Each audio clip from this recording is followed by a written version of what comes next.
Yo l'équipe, j'espère que vous allez bien. Bienvenue sur la chaîne de la Scalping School ABC. On est le 27 novembre et on va partir pour la petite market update comme d'habitude. On va regarder ce qui s'est passé sur BTC, Ether, Solana, Nasdaq, le Gold et on finira par le pétrole. Alors, on va commencer par le BTC. Hier, on était dans cette zone-là. Je vous avais dit si cette zone-là retient le prix, on pourra espérer revenir dans la grosse zone H4, donc sur les 90K. On avait une petite zone qui faisait tampon, qui a résisté pas mal de fois. On voit il y a eu 2-3 retests sur cette zone. On n'a pas réussi à recasser les lots, donc du coup, objectif reprendre le high et revenir dans cette box. Donc actuellement, on est bien revenu dans la grosse box de short qu'on attendait. Donc ça va être un niveau assez décisif sur BTC. Parce que si on arrive à casser cette zone, on pourrait espérer un regain du marché haussier, on va dire. On pourrait avoir quelque chose comme ça dans un premier temps, voire même la reprise du high, c'est possible. Mais pour le moment, on va regarder si on pourrait avoir des petites entrées. Et les premières zones, elles sont assez loin. Elles sont assez loin.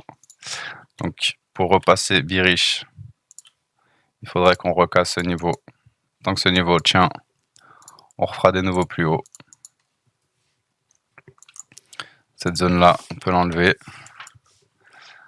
H1, H4, ça va pas bouger de toute façon. C'est les mêmes zones. On pourrait avoir une confluence ici en double zone. Ouais. Juste une petite confluence de double zone ici H1, M15. Mais sinon, dans l'ensemble, le marché a l'air d'être assez bullish pour le moment. Mais attention, parce qu'on arrive dans une grosse zone de short. Donc, il faudra voir ce qui se passera après avoir récupéré cette liquidité, par exemple. Ou bien cette liquidité. Dans tous les cas, si on voit qu'on commence à drop, si vous voulez charter, prenez vos TP sur ces zones. Parce que je vous dis, ces zones-là, elles peuvent faire repartir le prix à la hausse et continuer à revenir chercher des liquidités là-dedans.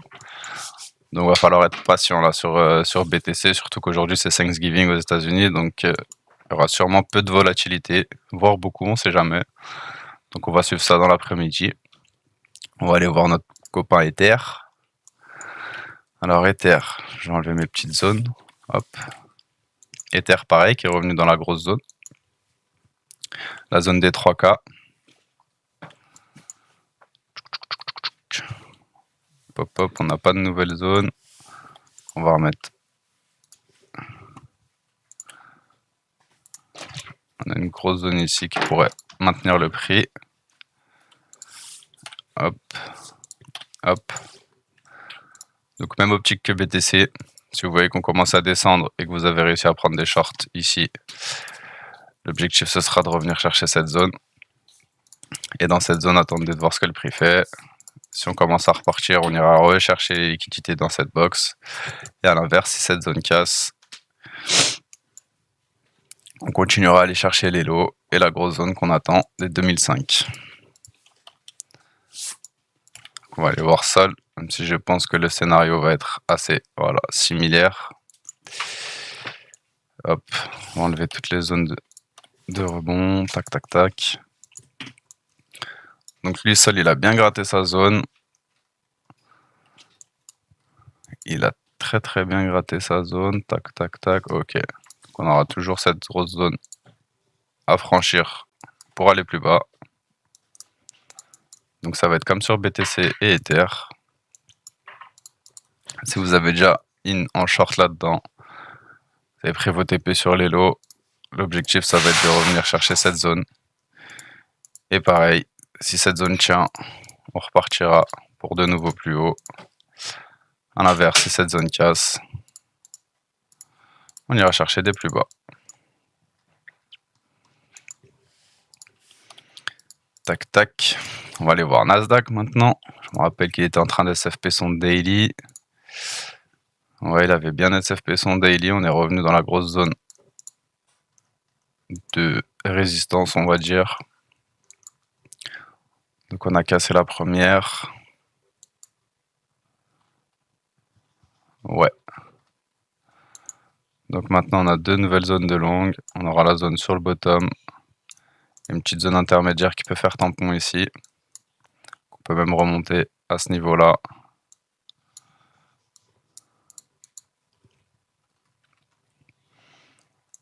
Nasdaq qui donne des signes de reprise haussière, c'est pas mal.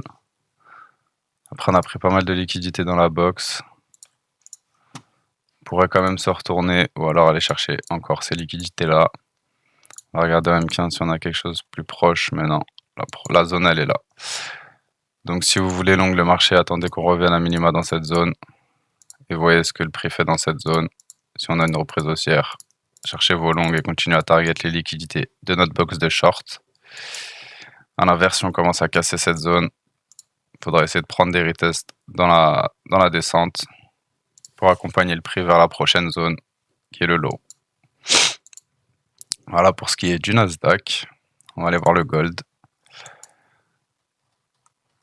Alors le gold qui est dans sa zone de short, pour l'instant qui a ralenti. On a des petites zones qui font tampon. Hier sur Twitch, j'avais mis une petite zone en scalp ici qui a bien tenu. Il y avait un beau petit short à prendre. Petit 5R, c'est pas mal. Aujourd'hui, donc on s'en fiche des petites zones. On n'est pas sur Twitch là, c'est la market.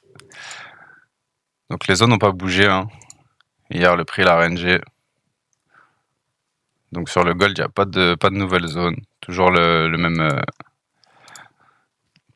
raisonnement. On est dans une zone de short. Si on voit que le prix commence à casser la première zone, attendez un retest et prenez vos shorts pour continuer à venir chercher tous les longs.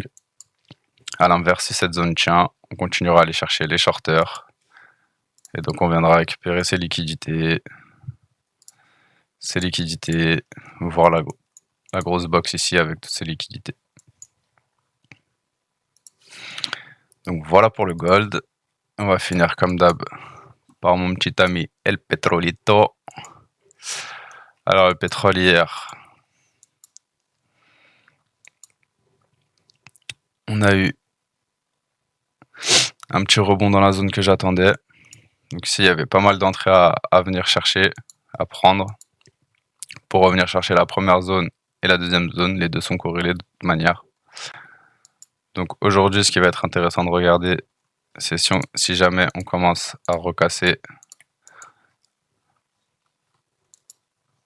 Tac, tac, tac. Par contre, cette grosse bougie, elle me fait chier. C'est très moche. Donc ça, c'est la prochaine zone qui fera tampon. Donc là, si on commence à drop d'ici, il faudrait attendre cette zone-là pour soit reprendre des longues, soit attendre que cette zone casse pour reprendre des shorts par la suite. Parce que à l'inverse, si on commence à poutrer cette zone, on aura du chemin pour aller chercher les zones suivantes qui sont assez hautes. Donc grosse zone sur le pétrole, grosse zone sur les cryptos aussi aujourd'hui. Donc soyez patients, ça travaille pas mal dans ces zones, il y a pas mal de bait. Donc rentrez pas à la première cassure comme des fous. Attendez des belles confirmations et rentrez dans le train tout simplement. Tout simplement l'équipe. Voilà, c'est tout pour la market update. Elle était un petit peu expéditive aujourd'hui. En même temps, il y a peu de nouvelles zones. On a juste des grosses zones là sur BTC à surveiller. Sur le pétrole, le gold et le Nasdaq aussi. Donc soyez patients. Attendez vos cassures. Si vous voulez rejoindre le Discord, n'hésitez pas. Si vous voulez que j'analyse d'autres coins aussi, mettez-les en commentaire. Ça me dérange pas d'analyser d'autres alts, du style du Doge, de l'ADA, ce que vous voulez, même du Forex si vous voulez. Mettez en commentaire si vous voulez voir d'autres analyses techniques. Sur ce, moi je vous dis bon après-midi à vous. On se retrouve sur Twitch vers les coups de 4h, 4h30. Et voilà l'équipe. Faites attention à vous sur le marché. Et à tout à l'heure pour ceux qui viennent sur Twitch. Ciao, ciao.